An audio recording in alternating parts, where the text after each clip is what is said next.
Hello மக்களே, welcome to Andhras மருமகள். நான் உங்கள் கல்பனாங்க. அண்டு நீங்கள் எல்லாருமே நல்லா இருக்கணும், நானும் உங்களை ஒருத்தையாக இருக்கணும் அப்படின்ட்டு அந்த கடவுளை கண்டிப்பாக வேண்டிப்பேங்க. அண்ட் இன்றைக்கியோட விலாக் என்னென்னா தசரா ஸ்பெஷல் விலாகுன்னு சொல்லலாம். ஸோ இது லாஸ்ட் இயர் என்னோடய தசரா செலிப்ரேஷன்ஸ் அண்டு எனக்கு ஒரு மெமரியாகவும் அப்படியே நாங்கள் எப்படி செலிப்ரேட் பண்ணோன்றது உங்களுக்கு காமிக்கலாம் அப்படின்னு நினச்சிட்ருக்கேன். பொதுவாக தசரா செலிப்ரேஷன் ஒரு நாள் முன்னாடி தமிழ்நாட்டில் செலிப்ரேட் பண்ணால் அடுத்த நாள் அப்படின்னா 2ஆம் தேதி தான் நாங்கள் ஆந்திராவில் செலிப்ரேட் பண்ண போகிறோம். வாங்க வீடியோக்குள்ளே போகலாம். தசரா வந்துச்சுனாமே இந்த 9 டேஸுமே என்னென்னா நிறைய பேர் லேடிஸும் சரி ஜென்ஸும் சரி அம்மனோட மாலை போட்டுட்ருப்பாங்கங்க ஆந்திராவில். அண்ட் அதுக்கப்புறம் என்னென்னா தசரா முடிஞ்ச பிறகு என்னென்னா இருமுடி கட்டிட்டு நம்ம சபரிமலைக்கு ஐயப்ப சுவாமி மாலை எப்படி இருமுடி கட்டுவோமோ அதே மாதிரி இருமுடி கட்டிட்டு சபரிமலைக்கு எப்படி போவாங்களோ இங்கே அம்மன் மாலை போட்டிருக்கிறதால என்னென்னா விஜயவாடாவில் இருக்கிற கனகதுர்கா அம்மன் கோவிலுக்கு தான் போயிட்டு இருமுடி எடுத்துகிட்டு வந்துடுவாங்க. ஸோ இந்த 9 டேஸுமே சுமங்கலிங்க அண்ட் கல்யாணம் ஆகாத பசங்க, கல்யாணம் ஆனவங்க, அந்த மாதிரி நிறைய லேடிஸ் என்னென்னா ராகு காலம் தீபம் அப்படின்னு வைப்பாங்க. இந்த 9 டேஸுமே நவராத்திரி அன்னி டைமில். அண்ட் இந்த விளக்க மார்னிங் வைக்கலாம், இல்லைனா ஈவினிங்கும் சாமிக்கு ஏற்றலாம் நம்ம இந்த தீபத்தை. அண்ட் இதுக்காகவே சில பிளேஸ் அலர்ட் பண்ணியிருப்பாங்க கோவிலில். ரொம்ப பெரிய கோவிலுங்க. நீங்கள் யாராவது கண்டிப்பாக நெல்லூருக்கு போயிருந்தால் இந்த ராஜராஜேஸ்வரி அம்மன் கோயில் விசிட் பண்ணி பாருங்கள். சூப்பராக இருக்கும். ரொம்ப பெரிய டெம்பிள் அண்ட் எனக்கு ரொம்ப பிடிக்கும். ஸோ சென்னை வந்ததுலேருந்து என்னென்னா நான் நெல்லூருக்கு போனால் கண்டிப்பாக அம்மனை விசிட் பண்ணிட்டு தான் வருவேன். போய் அம்மனோட தரிசனம் பண்ணிவிட்டு அம்மனோட ஆசீர்வாதம் வாங்கிட்டு வருவேங்க. அது ஒரு சந்தோஷமாக இருக்கும் எனக்கு. அண்டு அதே மாதிரி தான் லாஸ்ட் இயரும் என்னென்னா நாங்கள் சென்னையில் இருக்கிறதால என்னென்னா சடனாக போக வேண்டியதாக வந்துச்சா. பண்டிகைன்னா கண்டிப்பாக நாங்கள் நெல்லூருக்கு போய் தான் செலிப்ரேட் பண்ணுற மாதிரி இருக்கும்.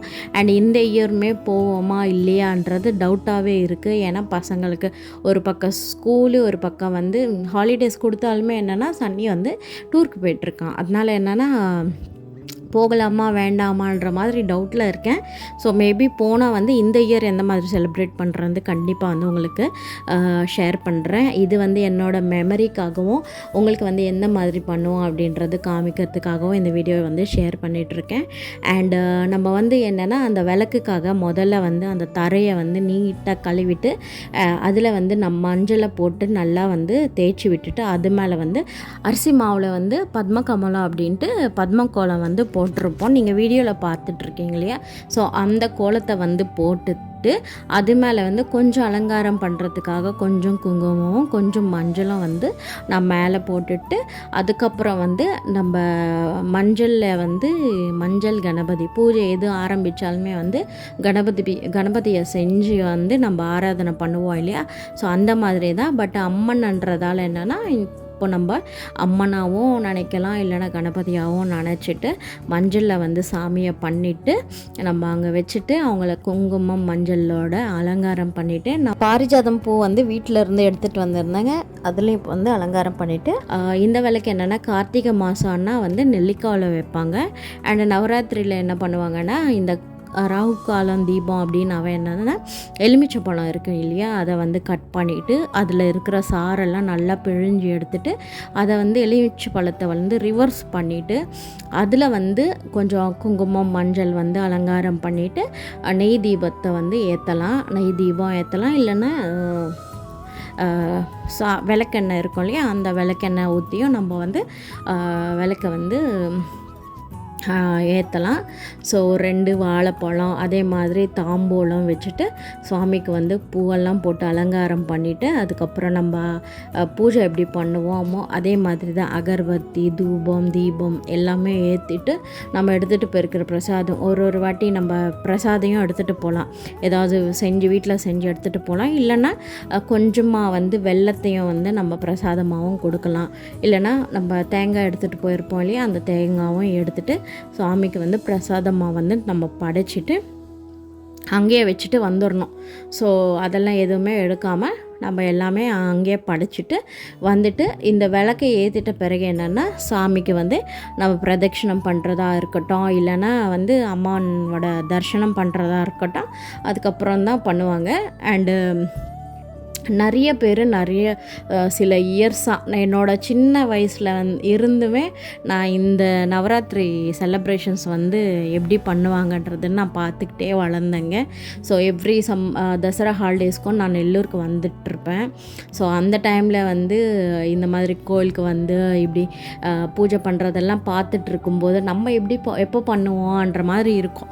இப்போ வந்து அந்த டைம் நம்மளுக்கும் வந்ததால் என்னென்னா எனக்கு ரொம்ப சந்தோஷம்.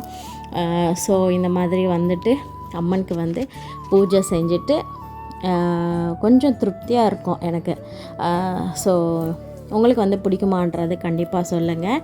அண்ட் இந்த மாதிரி வந்து இந்த நவராத்திரி டைம்லையே இல்லாமல் வந்து நார்மல் டேஸில் கூட என்னென்னா ராகு கால தீபம் அப்படின்னா டியூஸ்டே அண்ட் ஃப்ரைடே வந்து டியூஸ்டே அன்றைக்கி மத்தியானம் 3:30லேருந்து 4 வரைக்கும் அப்படின்னு நினைக்கிறேன். அந்த டைமில் வந்து இந்த தீபத்தை ஏற்றுவாங்க நிறைய பேர் லேடிஸ் வந்துட்டு. சில பேர் வந்து ஒரு 11 டேஸா இல்லை 9 வெள்ளிக்கிழமை 9 டியூஸ்டேஸ் அந்த மாதிரி வந்து பிளான் பண்ணிவிட்டு வந்து இந்த மாதிரி விளக்கு வந்து ஏற்றுவாங்க. ஸோ வெள்ளிக்கிழமை அன்றைக்கி வந்து 10லேருந்து 12, வேலைக்கிழமை வந்து 3:30லேருந்து 4 மணிக்கு. ஸோ இந்த ராகுகால தீபம் வந்து நார்மல் டைம்லவே வைக்கலாம். பட் அது என்னென்னா வாரன்ற மாதிரி வரும் இல்லையா. இந்த தசரா டைம்லன்னா நம்ம 9 டேஸ் வந்து கண்டினியூஸாக வைக்க முடியும். ஸோ அதனால் வந்து நிறைய பேர் வந்து இந்த தீபம் வைக்கிறதுக்காகவே வந்து கோயிலுக்கு வந்துட்டுருப்பாங்க. ஸோ ரொம்ப சக்தியான அம்மன் சொல்லலாம். அண்டு நம்மளுக்கு எந்த கஷ்டம் வந்தாலுமே அந்த கடவுள் வந்து தீர்ப்பாருன்றது நம்மளை வந்து நம்ம நம்பி வந்து செஞ்சால் கண்டிப்பாக வந்து நடக்குங்க. எனக்கு வந்து அதில் வந்து ரொம்ப நம்பிக்கையாக இருப்பேன். ஸோ கடவுளை வந்து முழுசாக நம்புருவேன் அப்படின்னு சொல்லலாம். ஸோ மொத்தத்தில் என்னோடய பூஜை வந்து நான் இப்படி தான் தசரா அன்றைக்கி வந்து சூப்பராக செலிப்ரேட் பண்ணிவிட்டு சாமியை தரிசனம் பண்ணுறதே எனக்கு ஒரு செலிப்ரேஷன் அப்படின்னு சொல்லலாம். ஸோ ஃபைனலி என்னோடய பூஜை வந்து சக்ஸஸ்ஃபுல்லாக வந்து பண்ணிவிட்டு எனக்கு ரொம்ப சந்தோஷம் தெரியுமா. இந்த தசரா வந்து ஸ்டார்ட் ஆகிறதுக்கு முன்னாடியே வந்து நம்மளுக்கு வந்து ஹாலிடேஸ் வந்து கொடுத்துட்ருந்தாங்க சென்னையில். ஸோ அதனால் என்ன ஆச்சுன்னா நான் முன்னாடியே வந்து ஹாலிடேஸ் கொடுத்த உடனே வந்து நான் நெல்லூருக்கு வந்துட்டு நம்ம இருக்கிற வீடை வந்து ஃபுல்லாக வந்து டீப் க்ளீனிங்குன்னு சொல்லணுங்க. ஏன்னா இப்போ தான் நம்ம அந்த புது வீடும் சென்னையில் வந்து க்ளீனிங் எல்லாம் முடிஞ்சிருக்கு இல்லையா. ஸோ அதனால் இந்த நெல்லூரில் இருக்கிற வீடை வந்து டீப் க்ளீன் பண்ணி வந்து எனக்கு உடம்பே வந்து ஃபீவரிஷ் ஆகிடுச்சு, உடம்பு முடியாமல் ஆயிடுச்சா. ஸோ ஃபைனலி என்னென்னா கோவிலுக்கு போவேனா இல்லையான்ற மாதிரி இருந்தேன்னா, ஸோ ஃபைனலி வந்து கோவிலுக்கு போயிட்டு இந்த விளக்கு வந்து ஏற்றிட்ட பிறகு தான் எனக்கு வந்து ரொம்ப மனசு வந்து திருப்தியாக இருந்தது. ஸோ உங்களுக்கு வந்து கோவிலுக்கு போகணும் அப்படின்னு நினச்சிட்டு போகலன்னா எப்படி டிசப்பாயிண்ட் ஆவீங்களா இல்லையான்றது வந்து கண்டிப்பாக சொல்லுங்கள். நான் மட்டும் ஃபுல்லாக டிசப்பாயிண்ட் ஆகிடுவேங்க. அண்டு ஃபைனலி வந்து இந்த வாட்டி நான் நினைக்காமலே வந்து கோவிலுக்கு போகிறது, அதே மாதிரி பூஜை பண்ணது எல்லாமே வந்து திடீர்னு நடந்த மாதிரி இருந்தது. ஸோ ஃபைனலி என்னோடய பூஜை வந்து இப்படி தாங்க. ஸோ நம்ம சென்னையில் கூட இந்த மாதிரி பண்ணுவாங்களான்றது நான் வந்து பார்க்கல. ஸோ அப்போ ஏன்னா எனக்கு கல்யாணம் ஆகிறதுக்கு முன்னாடி தானே சென்னையில் வந்து இருந்திருந்தேன். ஸோ கல்யாணம் ஆனதுலேருந்து ஆல்மோஸ்ட் நான் ஆந்திராலேயே இருக்கிறதால என்னென்னா ஸோ இந்த மாதிரி வந்து பூஜை பண்ணிகிட்ருக்கோம். ஃபைனலி அம்மனை வந்து தரிசனம் பண்ணிவிட்டு பிரசாதத்தையும் வாங்கிட்டு வந்து உட்காந்துட்ருக்கேன். ஸோ என் மூஞ்சி பாருங்களேன், கொஞ்சம் எனக்கே வந்து கலையாக அப்படி இருக்கிற மாதிரி நான் தோணுச்சு. ஸோ நான் வீட்டுக்கு வர்றதுக்குள்ளே வந்து எங்கள் வீட்டுக்காரு, எங்கள் மாமனார், எங்கள் பசங்க எல்லாருமே வந்து நம்ம வண்டிங்க எல்லாத்தையும் வந்து க்ளீன் பண்ணிகிட்ருக்காங்க. நான் வந்து துளசி அம்மன் கிட்ட வந்து பூஜை பண்ணலாம் அப்படின்ட்டு கோவில்லேருந்து நேராக வந்து எங்கள் மாமியார் வீட்டுக்கிட்ட, இது வந்து எங்களோட சொந்த வீடுங்க. நான் வந்து இந்த வீட்டோட டீட்டெயில்ஸ் அதெல்லாமே சொல்கிறேன். ஏன்னா வந்து ஒரு வீடு வாங்கிறதுன்றது கூட ஒரு எவ்வளோ பெரிய விஷயம் எனக்கு தோணுன வரைக்கும். ஸோ ரொம்ப கஷ்டப்பட்டு ரொம்ப வந்து இந்த வீடு எங்களுக்கு அமைஞ்சதே வந்து ஒரு சந்தோஷம். அது இல்லாமல் ஃபஸ்ட் இயர் நாங்கள் வீடு வாங்கின ஃபஸ்ட்டு பண்டிகை அப்படி சொல்லலாம். ஸோ ஃபஸ்ட்டு ஃபெஸ்டிவல் அப்படின்னு சொல்லலாம். அதனால தான் எங்கள் சொந்த வீட்டில் வந்து நாங்கள் திருப்தியாக வந்து பூஜை பண்ணுறது எல்லாமே பண்ணிகிட்ருக்கோம். ஸோ துளசி அம்மன் கிட்ட வந்து நம்ம கோவில் எப்படி போட்டோமோ அதே மாதிரி வந்து ஒரு மார்பிள் கல் வந்து வச்சுருந்தேங்க. ஏன்னா நம்ம கோலம் போடுறதுக்கு எல்லாத்துக்கும் வசதியாக இருக்கும். அதே மாதிரி கீழே வச்சுட்டோம்னு வச்சுக்கோங்களேன், அப்புறம் கீழே தண்ணி வந்தாலும் கோலம் போயிடும், யாராவது மெரிச்சிருவாங்க, பெருக்கும்போது கொஞ்சம் நல்லா இருக்காது அப்படின்ட்டு நான் வந்து ஒரு மார்பிள் கல்லை வந்து கொஞ்சம் ஃப்ரண்ட்டில் வர்ற மாதிரி வந்து ரெடி பண்ணி வச்சு கொடுத்துட்டு வந்திருந்தேன். ஏன்னா எங்கள் மாமியார் வந்து அந்த மனை வந்து வச்சுக்கிட்டு அதில் வந்து உட்காந்துட்டு அவங்க கோலம் போடுறதுக்கு நல்லாயிருக்கும், பூஜை பண்ணுறதுக்கு நல்லாயிருக்கும் அப்படின்ட்டு வந்து அந்த மாதிரி ஒரு ஸ்டாண்டை போட்டு செட்டப் பண்ணி கொடுத்துட்ருந்தேன். ஸோ ஃபைனலி துளசி அம்மாக்கிட்ட கூட ஸோ அதே மாதிரி கோலத்தை போட்டு அலங்காரம் பண்ணிவிட்டு பூஜை வந்து ஆரம்பித்தாச்சு. என்னோடய பூஜை முடிக்கிறதுக்குள்ளே எங்கள் வீட்டில் அவங்க வந்து எல்லாருமே வந்து பசங்க எல்லாருமே சேர்ந்து வண்டியெல்லாம் க்ளீன் பண்ணிட்டாங்க இல்லையா. ஸோ பூஜை முடிஞ்சிட்டு எங்கள் மாமியார் வந்து வீட்டுக்குள்ளே பூஜை பண்ணிகிட்டு இருந்தாங்க. ஸோ நான் வந்து துளசி அம்மன்கிட்ட பூஜை பண்ணிவிட்டு அதுக்கப்புறம் வண்டி எல்லாத்துக்கும் வந்து குங்குமம், சந்தனம், குங்குமம் வச்சுட்டு அலங்காரம் பண்ணிவிட்டு அதுக்கப்புறம் நான் மருமகளாக வந்து எங்கள் மாமியார் வீட்டில் வந்த பிறகுலேருந்து என்னென்னா இந்த விஜயதசமி அது சில இயர்ஸ் வந்து அவங்களே பண்ணிகிட்டு இருந்தாங்க. அதுக்கப்புறம் நம்ம மருமகளை வந்து நம்மளுக்கு வந்து அந்த தகுதி வந்து வந்த மாதிரி ஸோ என் கையில் வந்து ஒப்படைச்சிட்டாங்க. நீ தான் பூஜையெல்லாம் பண்ணுறதுக்கு நீயே பண்ணுமா அப்படின்ட்டு. ஸோ அதனால் என்னென்னா விஜயதசமி வந்தாவே, ஆயுத பூஜை வந்தாவே என்னென்னா வண்டிங்களுக்கு எல்லாத்துக்கும் எல்லாம் க்ளீன் பண்ணி ரெடியாக வச்சுருவாங்க. அண்ட் நான் போயிட்டு எல்லாத்துக்கும் பொட்டெல்லாம் சந்தனம் குங்குமம் எல்லாம் அலங்காரம் பண்ணிவிட்டு அதுக்கப்புறம் பூஜையும் வந்து நானே பண்ணி விட்டுருவேன். எங்கள் மாமனார் வந்து பூசணிக்காய், தேங்காய், எலுமிச்சைப்பழம் அதெல்லாம் வந்து திஷ்டி எடுக்கிறது வந்து எங்கள் மாமனார் பண்ணுவாருங்க.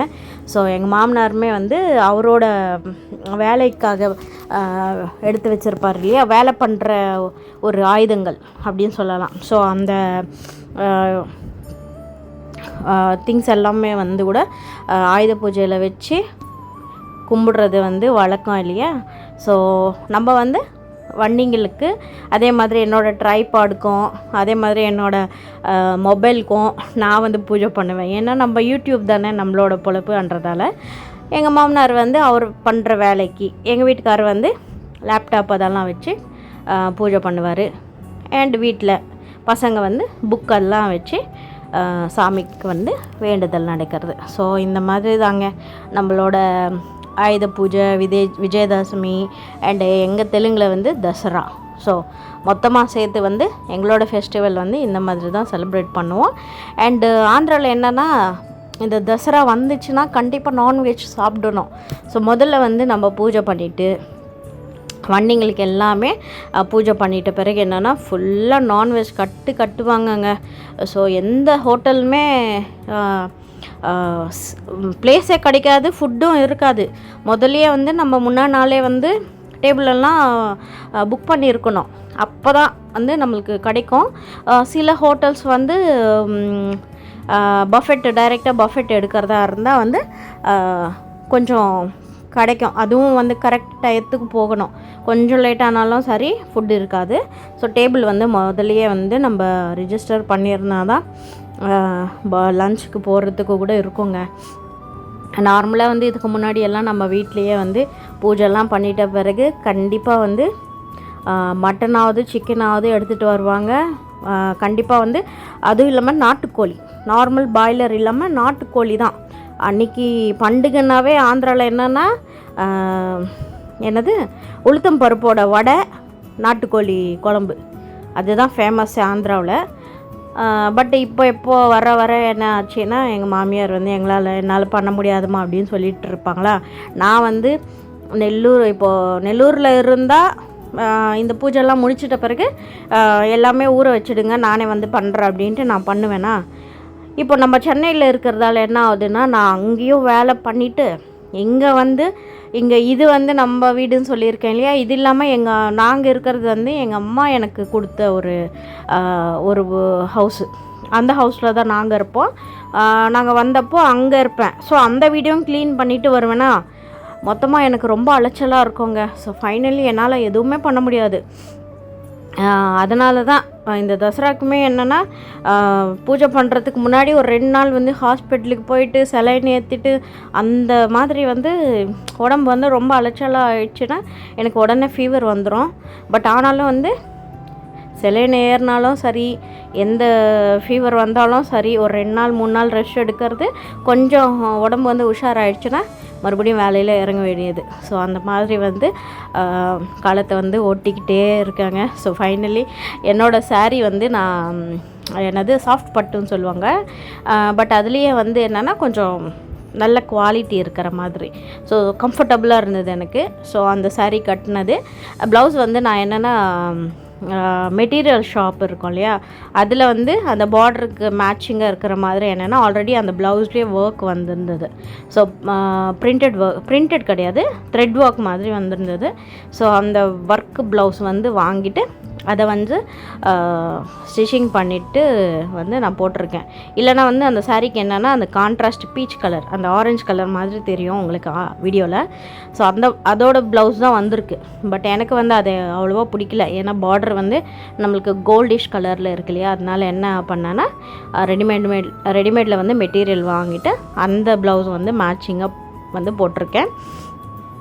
ஸோ ஃபைனலி வண்டிகை எல்லாத்துக்கும் அலங்காரம் பண்ணிட்ட பிறகு எங்கள் மாமனார் வந்து திஷ்டி எடுக்கிறாரு. ஸோ பூசணிக்காவை அந்த மாதிரி. அண்டு ஃபைனலி எங்களோட ஆயுத பூஜை, தசரா எல்லாமே இந்த மாதிரி தாங்க செலிப்ரேட் பண்ணியிருந்தோம். அண்ட் இதை வந்து எனக்கு கொஞ்சம் மெமரியாக இருக்கட்டுமே அப்படின்ட்டு போட்டிருக்கேன். ஸோ உங்களுக்கு பிடிச்சிருந்தா கண்டிப்பாக லைக் பண்ணி விட்டுருங்க. அண்ட் நீங்கள் எந்த மாதிரி செலிப்ரேட் பண்ணுவீங்கன்றது கூட எனக்கு வந்து கண்டிப்பாக வந்து கமெண்ட் மூலிமா சொல்லுங்கள். ஏன்னா ஒருத்தர் வந்து ஒரு மாதிரி செலிப்ரேட் பண்ணுவாங்க இல்லையா. ஃபெஸ்டிவல் ஒன்றா தான் இருக்கும், பட் செலிப்ரேஷன் வந்து டிஃப்ரெண்ட்டாக இருக்கும். எங்களோட கல்யாணம் ஆன பிறகு என்னென்னா ஒரு 5 வருஷம் வந்து நாங்கள் தெலுங்கானாவில் இருந்தோங்க. ஸோ ஸ்டேட் டிவைட் ஆகிட்டு ஹைதராபாதும் கரீம்நகரம் அதெல்லாமே வந்து தெலுங்கானா ஸ்டேட்டாக வந்து டிவைட் பண்ணியிருந்தாங்க. ஸோ அந்த டைமில் நாங்கள் கரீம்நகரில் இருந்தோம். சன்னி வந்து 1.5 வயசு குழந்தையாக தான் இருந்தான். ஸோ அந்த டைமில் வந்து நான் போயிருந்தேன். அங்கே அவங்களோட கல்ச்சர் பார்த்து எனக்கு ரொம்ப பிடிச்சிருந்ததுங்க. ஏன்னா இங்கே நம்ம ஆந்திராவில் நெல்லூரில் என்னென்னா இந்த 9 days நவராத்திரிக்குமே என்னென்னா அம்மனுக்கு மாலை போடுறதா இருக்கட்டும், பஜனை பண்ணுறதா இருக்கட்டும், பூஜை பண்ணுறதா இருக்கட்டும், அந்த மாதிரி வந்து வைப் இருக்குமா. ஆனால் தெலுங்கானாவில் மொத்தமாகவே டிஃப்ரெண்ட்டாக இருக்கும். அந்த 9 daysமே எல்லா லேடிஸும் அவ்வளோ அழகாக வந்து ரெடி ஆகிட்டு வீட்டில் வந்து சமையல் கூட பண்ண தேவையில்லை. ஏன்னா அப்பார்ட்மெண்ட் கல்ச்சரில் வந்து அவங்க மார்னிங் பிரேக்ஃபாஸ்ட்டு, மத்தியானம் லஞ்ச், நைட்டு டின்னர் எல்லாமே வந்து கீழே அப்பார்ட்மெண்ட்டில் ரெடி பண்ணிவிடுவாங்க.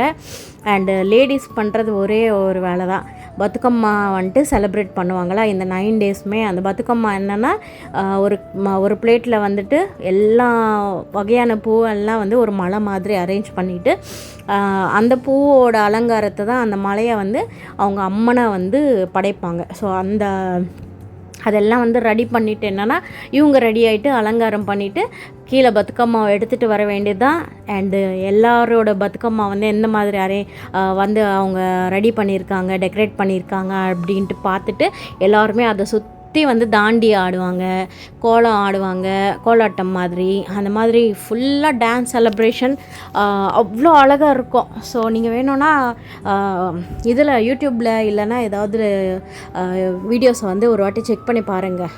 தெலுங்கானா பத்துக்கம்மா செலிப்ரேஷன்ஸ் அப்படின்ட்டு சூப்பராக இருக்குங்க. நான் இருந்த அந்த 5 வருஷம் என்னென்னா என்னோடய லைஃப் டோட்டலாக வந்து மாறி இருந்தது. எனக்கு வந்து ரொம்ப பிடிச்சிருந்தது.